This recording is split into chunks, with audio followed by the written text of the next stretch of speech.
Hello and welcome to Grandad's Story Time.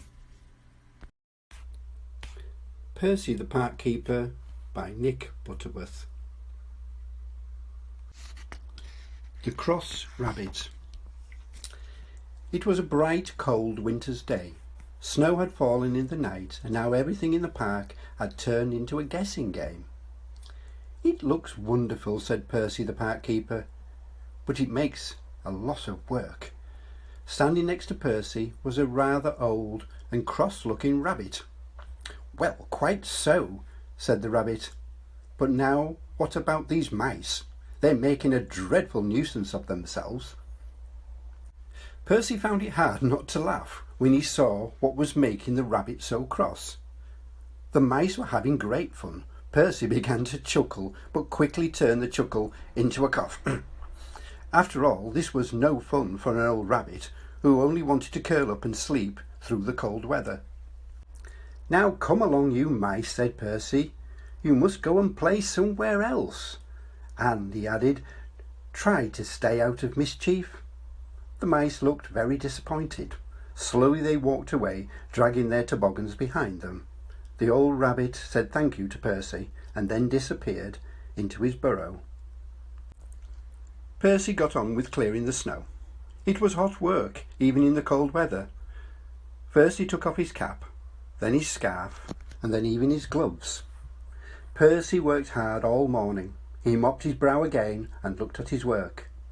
"Very good," he said to himself. "I think I deserve a spot of lunch." Percy reached for his bag and pulled out a flask. "That's funny," he said. "I'm sure I put the cup on the top this morning. I know, I'll have my yoghurt first and drink from the empty carton." Percy took out a strawberry yoghurt and began to rummage through his bag. "That's odd," he said. "No spoon. It was a strange lunch. A lid was missing from a small box of dates, and the bottom half of one of Percy's cheese rolls had disappeared. And Percy was sure he had packed an orange, but there was no sign of it now. It was all very puzzling.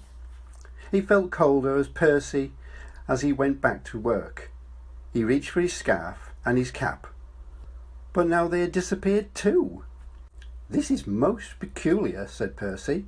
Then, as he gazed around looking for his cap and scarf, Percy was amazed to see his gloves walking off by themselves. "I must be dreaming," said Percy. "I'd like to be dreaming," said a cross voice. It was the old rabbit again. "Those mice are making a terrible noise. Would you speak to them, please?" And with that the rabbit stomped off. Percy followed. "Look," said the rabbit. Percy looked. The mice had been very busy indeed, and they were having a marvellous time. "Hello, Percy," they called, but suddenly they looked worried. "You're not going to tell us to stop, are you?" Percy glanced at the old rabbit. "Well, no," he said to the mice. "We've just wondered if you could have a marvellous time a little more quietly." The mice cheered. "We'll try," they squeaked loudly. "Come on," said Percy to the rabbit. "I think I've got some cotton wool in my bag. A little in each ear should do the trick." Thank you for watching.